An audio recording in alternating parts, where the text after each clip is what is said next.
आज़ादी का अमृत महोत्सव वर्ष चल रहा है।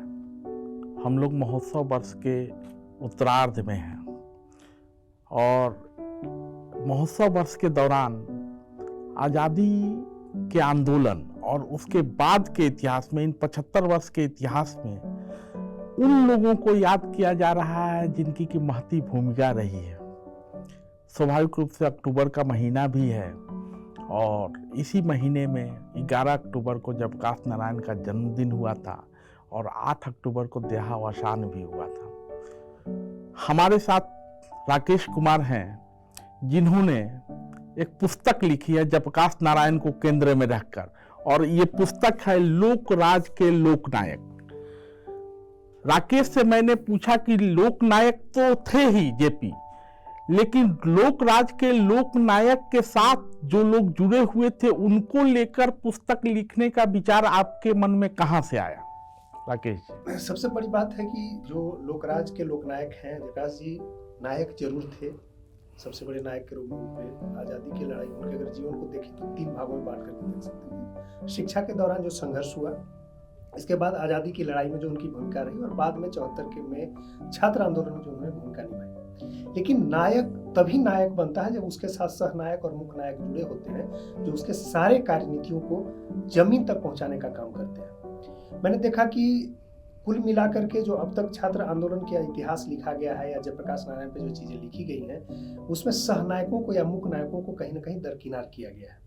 तो ऐसी स्थिति मेरे अंदर ख्याल है 2-4 लोग, जो जैसे लालू प्रसाद जी हुए, सुशील कुमार मोदी हुए, इसके अलावा नीतीश कुमार जी हुए, जो सत्ता का सुख भोग रहे हैं, उन्हीं के आसपास जो है कहानियों को गढ़ी गई है। मेरे विचार में आया कि नहीं, वैसे लोग भी हैं जो कि छात्र आंदोलन के दौरान जेपी के कार्यनीतियों को, स्ट्रेटजी को जो है जमीन पर पहुंचाया और जेपी को मजबूती प्रदान करके व्यवस्था परिवर्तन की लड़ाई लड़ी। अंतिम, यह अलग बात है कि अंतिम रूप में वह सत्ता परिवर्तन तक ही सीमित रह गया। जब ऐसे लोगों की तलाश आप कर रहे थे, उन लोगों से बातचीत कर रहे थे, क्या बदला है? जेपी क्यों आए थे आंदोलन में और अपने इर्द गिर्द लोगों को क्यों समेट रहे थे? जेपी क्यों छात्र उनको जेपी की तरफ देख रहे थे और जेपी छात्रों की तरफ देख रहे थे? ऐसा क्यों? देखिए, स्थिति आई कि जब 60 के दशक के बाद जेपी को यह लगने लगा था, फर्स्ट अगर हम पहली चुनाव की बात करें, 1952 में जो पहली चुनाव हुई, तो उन्हें लगता था कि सोशलिस्ट पार्टी, जो कांग्रेस सोशलिस्ट पार्टी बनी है, वह बेहतर परफॉर्मेंस करेगी, और इसके लिए उन्होंने जो स्टार प्रचारक के रूप में काम भी किया था। लेकिन उन्हें लगा कि अभी जनता हमारे भावनाओं को, हमारे सिद्धांतों को, हमारे समाजवादी मूल्यों को समझ नहीं पा रही है, इसलिए उन्होंने एक लोक सत्ता के सुदृढ़ीकरण के लिए काम किया और शेखो देवरा में एक आश्रम बनाया, जो कि कौआकोट प्रखंड में, नवादा में। लोगों से जुड़ करके, लोगों की भागीदारी के द्वारा विकास की जो है रणनीतियां तय की, विकास कैसे हो, आर्थिक सामाजिक आर्थिक रूप से जो है समुन्नत कैसे हो लोग, इसके लिए उन्होंने प्रयास किया। और प्रयास करने के बाद लोगों को जो है सत्ता में जोड़ने का प्रयास किया, लोकतंत्र में जोड़ने का प्रयास किया, जिसको अगर सीधे शब्दों में कहें तो लोक सत्ता था, यानी लोक सत्ता के मजबूतीकरण के लिए काम किया। लेकिन 60 के दशक आते आते स्थिति आई कि भारत में महंगाई वाली स्थिति आ गई, छात्र कहीं ना कहीं दरकिनार होने लगे। जो व्यवस्था उन्होंने सोची थी आज़ादी की लड़ाई के दौरान, जो उन्होंने मूल्य और सिद्धांत और सपने देखे थे, उस पर सरकारें कहीं टिक नहीं रही थी, तो व्यवस्था से क्षुब्ध तो थे। लेकिन 70 के दशक में वे राजनीति से विमुख होकर के, अब बुढ़ापे की भी अवस्था थी, अगम कुआं में चरखा समिति का एक आश्रम था, वहाँ पड़े हुए थे। लेकिन जैसे ही पटना यूनिवर्सिटी का चुनाव होता है, सितंबर 1973 का महीना है, छात्र जो है कैंपस के मुद्दे से निकल करके राष्ट्रीय मुद्दों को अपने मुद्दों में शामिल कर ले, जैसे महंगाई, भ्रष्टाचार, बेरोजगारी जैसे मुद्दों को शामिल कर लेते हैं। और जेपी तक यह सूचना पहुंचती है तो जेपी में एक बुलबुलाहट, जो भीतर से बेचैनी थी, वह आगे आ जाती है। क्योंकि जेपी का मानना था कि कोई भी क्रांति करने के लिए आवश्यक है कि जब तक युवाओं का साथ नहीं मिलेगा, तब तक क्रांति संभव नहीं हो सकती, कोई बदलाव संभव नहीं हो सकता था। लेकिन सवाल ये है कि युवा जेपी की तरफ क्यों देख रहे थे? उसके पीछे की वजह है कि आप जेपी को अगर देखें तो जेपी 1942 में जननायक के रूप में, महानायक के रूप में निकले थे। क्योंकि 9 अगस्त की जो क्रांति हुई थी 1942 की, उसमें सारे बड़े नेताओं को जेल में डाल दिया गया था। अब ऐसे में नेतृत्व संकट आ गया था, रिक्तता की स्थिति आ गई थी, आंदोलन स्वतः स्फूर्त था। और इसके बाद जो इन्होंने भूमिगत रूप से रह करके और आंदोलन को जो चलाया, 42 के आंदोलन को चलाया, वह काबिले तारीफ था। एक तो एक नायक की भूमिका थी, लड़ने वाले की भूमिका थी, लड़ाकू की भूमिका थी, जिसको छात्र समझते थे। छात्रों ने उन पर विश्वास किया। छात्र जेपी के पास जाते हैं, लेकिन जेपी को यह भरोसा था कि छात्र आंदोलन है, कहीं हिंसक ना हो जाए, कहीं उदंडता ना होने लगे। जेपी छात्रों से कहते हैं कि हम लोगों को हर कीमत पे आंदोलन को अहिंसक रखना है। स्वाभाविक है, गांधीवादी परंपरा से निकले हुए थे, उनको ये भरोसा था कि कहीं कुछ ऐसा ना हो जाए कि हम लोग अच्छा करने चले और हिंसक हो जाए तो बदनामी भी हो जाए। लेकिन अंततः वही हुआ, हिंसा भी हुई, गोली भी चली, आंदोलन भी हुआ, नारे भी बहुत गढ़े गए। उस दौरान के कोई जो नारे गढ़े जा रहे थे उनका मूल भाव क्या था? हम इसको थोड़ा सा और पीछे ले जाना चाहेंगे। जब जेपी आंदोलन में आए छात्रों ने जब सारी बातें बताई, छात्र संघर्ष समिति का गठन 17-18 फरवरी 1974 की बात है, जब पटना यूनिवर्सिटी के छात्रों ने पूरे बिहार के कॉलेजेस के छात्र नेताओं की एक बैठक बुलाई थी यूनिवर्सिटी कैंपस में, और मुद्दे तय कर दिए गए। मुद्दे तय करने के बाद 18 मार्च 1974 को विधानसभा महंगाई, भ्रष्टाचार और बेरोजगारी के खिलाफ जो है विधानसभा घेर करके मेमोरेंडम देने का प्रयास था सरकार को। उसमें अब्दुल गफूर साहब की सरकार थी। सरकार ने अनसुनी कर दी। सरकार ने जो है छात्रों की मांग और स्मारक पत्र लेने से मना कर दिया और बेतरतीब लाठियां चलाई। लाठियों से जो शांतिपूर्ण ढंग से प्रदर्शन करने वाले छात्र थे, लाठी खा करके आहत थे। और बच्चा तो बच्चा होता है, युवा शक्ति जो है, एनर्जी उस समय चरम पे होती है। सर्च लाइट के दफ्तर में उसी आड़ में, छात्रों ने ऐसा नहीं किया, लेकिन उसी आड़ में जो असामाजिक तत्व थे, खास करके आरोप इस समय लगता है सीपीआई पे, कि उन लोगों ने प्रदीप और सर्च लाइट के दफ्तर में आग लगा दी।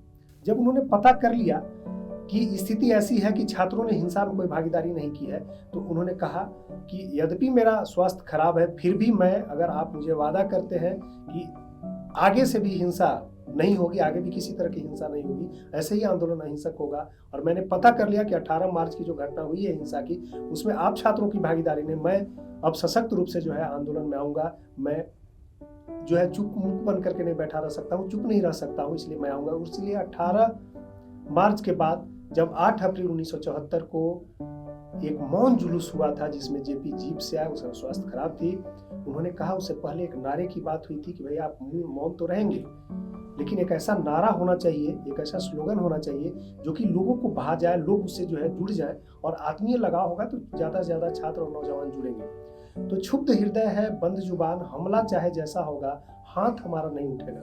लोगों के, छात्रों के मुंह पे काली पट्टियां बंधी होती थी, हाथ पीछे बंधे होते थे और एक पट्टा लगाए हुए होते थे जिसमें यह नारा होता था, क्षुब्ध हृदय है, बंद जुबान, हमला चाहे जैसा होगा, हाथ हमारा नहीं उठेगा। इससे संकेत देना चाहते थे कि कितना भी आप जुल्म कर ले, सरकार कितनी भी जुल्म कर ले, हम छात्रों का जो है हाथ नहीं उठेगा। लेकिन अहिंसा में वह ताकत है, जेपी इस बात को समझते थे कि अहिंसा में वह ताकत है कि सरकार को झुकना पड़ेगा, हमारी जायज मांगों को मानना पड़ेगा। अगर नहीं मानेगी तो यह सत्ता परिवर्तन से व्यवस्था परिवर्तन तक की बात जो है पहुंच जाएगी। इस उद्देश्य के साथ जो जुड़े, उन्होंने छात्रों से एक संकल्प लिया कि आप मेरी बात, मेरे 2 शर्त हैं, जब आंदोलन में पूरी तरह जुड़ूंगा तो मेरे 2 शर्त हैं। एक शर्त है कि हिंसा नहीं होगी पूरी तरह से, जिस दिन आप हिंसा करेंगे मैं उसी दिन पीछे हट जाऊंगा आंदोलन से। दूसरी शर्त है कि मैं जो कहूंगा सुनूंगा सबकी, लेकिन करूंगा वही जो कि आपके हित में होगा और छात्र आंदोलन के हित में होगा। इस पुस्तक के लेखक राकेश कुमार ने वो पुस्तक लिखी है, मैं समझता हूँ कि राकेश जी का उस समय जन्म भी नहीं हुआ होगा, या राकेश जी का जन्म भी हुआ होगा तो राकेश जी बच्चे होंगे। लेकिन राकेश जी, आपके होशो हवास में, और जब आप पत्रकारिता कर रहे थे तो एक आंदोलन हुआ है, उसको भी बार बार लोगों ने कहा कि ये जेपी मूवमेंट से भी बड़ा आंदोलन है। स्वाभाविक तौर पे मैं अन्ना आंदोलन की बात कर रहा हूँ। जेपी मूवमेंट से निकले हुए लोग आज कई राज्यों में सत्ता में हैं। हालांकि आपने उन नायकों की चर्चा की है जो कि सत्ता से दूर रह के जेपी के विचारों को जी रहे हैं। दोनों आंदोलन में एक अध्येता के नाते आप क्या फर्क देखते हैं? देखिए, एक सुखद बात मैं, या आश्चर्यजनक बात मैं बताऊं कि जिस साल जेपी की मौत हुई थी उसी साल मेरा जन्म हुआ है। तो इस मनोकामना को मैं मन में संचित किए हुए था, पढ़ाई कर रहा था, पत्रकारिता कर रहा था। इधर कोरोना के काल में आपदा आया और आपदा को मैंने इसी अवसर में बदला कि मैं घूम घूम करके जेपी के ठिकानों, मैंने प्राथमिक जो स्रोत हैं उसको मैंने आधार बनाया और उन सहनायकों को मैंने खोजा जो कि जेपी आंदोलन में को अमली जामा पहनाने में धरातल पे काम कर रहे थे और बाद में सत्ता का जो है मलाई उन्होंने नहीं खाया। इस क्रम में जब मैंने देखा कि ये तो ऐसे लोग थे, ऐसे संत थे जो जिनको अगर राजनीति का संत भी कहें तो कोई मतलब उसमें दुविधा नहीं होगी, क्योंकि उन्होंने न तो सत्ता की कभी लोभ की, न सत्ता में कोई भागीदारी की, इस तरह से जो संवैधानिक पद होते हैं, न किसी तरह का लोभ था। एक आश्रम में रहना, कदम कुआं के 2 कमरे के मकान में रहना, जिसके इर्द गिर्द जो है स्वतंत्रता संग्राम भी घुमा हो, छात्र आंदोलन भी घुमा हो, और अपने आप को सीमित करके, राजनीति से दूर करके, सत्ता से दूर करके, राजनीति से दूर तो नहीं कहिए लेकिन सत्ता से दूर करके अपने आप को राजनीतिक संत के रूप में स्थापित कर देने वाला व्यक्तित्व के बारे में जब जानना चाहा, तो मुझे लगा कि 2.5 साल जो मैंने कोरोना के काल में दिए, जो घूम घूम करके, ये 250 साल में भी जेपी के आयामों को अगर खोजा जाए तो कम पड़ेगा। जब मैं आपने कहा कि अब जो है आपके ज़माने में, यानी आप जब होश संभाले या ठीक-ठाक स्थिति में थे, जब पढ़ाई के बाद की स्थिति, पत्रकारिता के दिनों में, तो अन्ना आंदोलन हुआ था। अन्ना आंदोलन और जेपी आंदोलन में आप क्या फ़र्क देखते हैं? अन्ना आंदोलन उभरा, अन्ना आंदोलन में भी एक नेतृत्व क्षमता तो विकसित हुआ, लेकिन सारे आंदोलनों का जो हश्र था वह बड़ी बुरा हुआ। आप देख सकते हैं कि चाहे वह जेपी आंदोलन के निकला हुआ नेतृत्व हो, पौध जो जिसका आप जेपी का पौध कह सकते हैं, उन पे भी भ्रष्टाचार के तमाम आरोप लगे, सत्ता में जो है मलाई चावने का आरोप लगे, या सत्ता के दुरुपयोग से लेकर के सारी समस्याएं उनके सामने दिखी। ठीक यही आजकल आप टीवी चैनलों पे देखते होंगे, जिस तरह की भी स्थिति देखते होंगे, जो अन्ना आंदोलन के उपजे हुए भी लोग हैं उन पर भी इसी तरह के आरोप लग रहे हैं। तो जो सत्ता परिवर्तन से व्यवस्था परिवर्तन तक का जो सफर जेपी तय करना चाहते थे, वह व्यवस्था परिवर्तन न होकर के हमेशा आंदोलन जो है भारत में सत्ता का परिवर्तन का एक जो सूचक बन गया, और नए नए नेतृत्व को उभार करके फिर से सत्ता से चिपकाने का एक साधन बन गया। तो सत्ता परिवर्तन से लेकर व्यवस्था परिवर्तन तक का सपना अभी अधूरा है। इस बीच राकेश जी ने पुस्तक लिखी है, लोकराज के लोकनायक, नेशनल बुक ट्रस्ट ने प्रकाशित किया है, और पुस्तक की कीमत है 250 रुपये। लेकिन राकेश जी, मैं इस पड़ाव पे थोड़ा जेपी के गांव में भी चलना चाहूँगा। स्वाभाविक रूप से जब लोगों को आप खोज रहे थे तो सिताब दियारा भी आप गए ही होंगे, और अभी एक सिताब दियारा में एक बड़ा कार्यक्रम भी आयोजित किया गया था। वहाँ मैंने सुना है कि ट्रस्ट भी बनाया गया है। जरा जेपी के गांव के विषय में कुछ बताएं। देखिए, जेपी के गांव मतलब अद्भुत गांव है। अद्भुत गांव इस मामले में कि संगम नगरी है, वह गांव संगम नगरी है। वहाँ गंडक, जिसको सरयू कहते हैं, और गंगा का संगम है, और वहाँ के गांव के लोगों से आप बात कीजिएगा तो बड़ी भोजपुरी में सहज भाव से कहते हैं, का कहीं यहाँ गंगा माई आएली, मिट्टी काट के बहा देवेली, फिर अगला साल छोड़ेली तो ओकरा में खेती कर ले। जिस साल छोड़ेली वो साल सुखाल रहेला, बाकी जो है दुखाल की स्थिति रहेला, तो संघर्ष की स्थिति बा हमेशा। तो आप समझ सकते हैं कि उस गांव में जेपी पैदा हुए, जहाँ की संघर्ष की स्थितियां थी, उस संघर्ष को अपने जीवन में समाहित करके और भारतीय राजनीति में अपने आप को स्थापित किया। और संघर्ष की एक ऐसे मिसाल जिसको जितना भी नमन किया जाए वह कम है, और जितना भी वंदन किया जाए कम है। अगर उस मिसाल को भारतीय राजनीति की जो है समझ लिए होते और उनके मूल्यों को आगे बढ़ाए होते तो भी भारत का भला हो जाता। अब रही बात उनके गांव की, बात करें तो सिताब दियारा उनका गांव है, और एक बांध है जो कि बांध के उस तरफ उत्तर प्रदेश में बलिया में पड़ जाता है सिताब दियारा, और इधर जो है छपरा में पड़ जाता है। इससे पहले चंद्रशेखर जी जो है उस बलिया वाला जो ट्रस्ट है, जयप्रकाश नारायण का ट्रस्ट, उनके सपनों और आदर्शों को लेकर के आगे बढ़ रहे थे। इधर बिहार सरकार ने 2017 में एक अपना ट्रस्ट बनाया है, जयप्रकाश ट्रस्ट नाम से है, और इस साल जो है मुख्यमंत्री जी 8 अक्टूबर को गए थे उनके पुण्यतिथि पर, तो एक लाइब्रेरी का उन्होंने उद्घाटन किया है, जयप्रभा लाइब्रेरी के नाम से। ठीक बगल में भारत सरकार का भी ट्रस्ट है। उसमें एक संकल्पना थी, भारत सरकार वाले में संकल्पना थी कि 1000 गाँवों को उस ट्रस्ट से जोड़ना है, और वहाँ खादी निर्माण के काम, खास करके जो राष्ट्रीय तिरंगे हैं उसको बनाने का काम 1000 गांव करेंगे। क्योंकि अभी तक आपको पता होगा कि जो खादी के राष्ट्रीय झंडे बनते हैं, एकमात्र सेंटर उसका बंगलोर में है। और भारत सरकार की योजना थी कि जेपी के सिताब दियारा के आसपास के 1000 गांवों को जोड़ा जाएगा और खादी के तिरंगे बनाने का निर्माण किया जाएगा। इसके अलावे उस ट्रस्ट में शोधार्थी बैठेंगे जो अध्ययन करेंगे, जेपी के मूल्यों को समझेंगे, पीएचडी करने वाले से लेकर के समाज में उनके विचारों को फैलाने वाले लोग बैठेंगे। गांव के लोग जेपी को बिल्कुल अद्भुत संत के रूप में देखते हैं, जेपी के लगाव की चर्चा करते हैं। आज भी आप जाइएगा तो एक मिले थे हमारे ग्रामीण, नाम तो थोड़ा विस्मृत हो रहा है, उन्होंने कहा कि जेपी जब आते थे गांव तो सब लोगों को एक एक करके खोजते थे, बुलाते थे, इतनी आत्मीयता थी। जब आए तो कुछ न कुछ जो है, कभी पौधारोपण कर दिया, कभी गांव के बचा के रखिए हो, बड़ी धरोहर काम आई, हमार जिंदगी के कमाई बा। इसके अलावा उस गांव की और आप विशेषताओं को देखिए। जब जेपी जातिवाद के खिलाफ छात्र आंदोलन से के दौरान जब उन्हें लगा था कि जातिवाद को बिहार प्रदेश से या हिंदी प्रदेशों से या पूरे भारत से खत्म करना है, तो उन्होंने एक नारा दिया था, तिलक दहेज छोड़ दो और जनेऊ तोड़ करके जो है समाज के तिलक दहेज छोड़ दो, समाज के प्रवाह को नई दिशा में मोड़ो। और जो है जनेऊ तोड़ करके वहाँ क्रांति मैदान एक पीपल का पौधा आज भी वह गवाह के रूप में खड़ा है, वहाँ पर अपना जनेऊ तोड़ करके उन्होंने जाति व्यवस्था से मुक्त बनाने का संकल्प लिया था, तो उसको क्रांति मैदान के रूप में जाना जाता है। तो चंद्रशेखर ने जेपी के गांव की विकास यात्रा शुरू की थी, भले ही उत्तर प्रदेश के साइड से विकास कर रहे थे। बाद में नीतीश कुमार जी ने भी प्रयास किया, और अभी जो राज्यसभा के उपसभापति हैं हरिवंश जी का भी गांव जेपी का ही गांव है।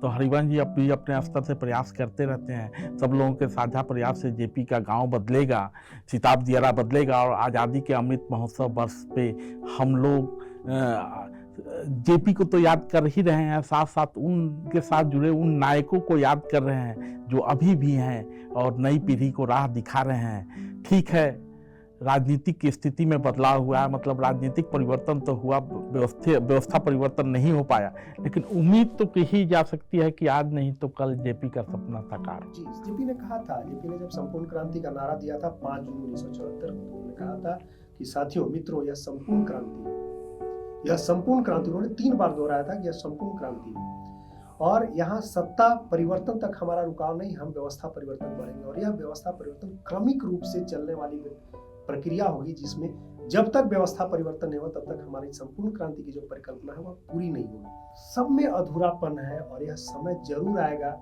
जेपी उस दिन का भी इंतजार कर रहे होंगे। अधूरा ही पूरा होता है। हम लोग उम्मीद करते हैं कि यह अधूरापन ज़्यादा दिन तक बना नहीं रहेगा। कहीं न कहीं उस खालीपन को पूरा करने के लिए कोई न कोई नायक आएगा जो कि जेपी के सपनों को साकार करेगा। गांधी के प्रयासों को फिर से ग्राम स्वराज की परिकल्पना उन 1000 गाँवों तक पहुँचेगी जो दोनों सरकार प्रयास कर रही है। और इस बातचीत को हम लोग यहीं समाप्त करते हैं और एक बार फिर से हम आपसे ये उम्मीद करते हैं कि इस पुस्तक को जरूर पढ़ें। लोकराज के लोकनायक, आज़ादी का 75वां वर्ष चल रहा है। राकेश कुमार जी इस पुस्तक के लेखक हैं और एनबीटी ने प्रकाशित किया है। धन्यवाद।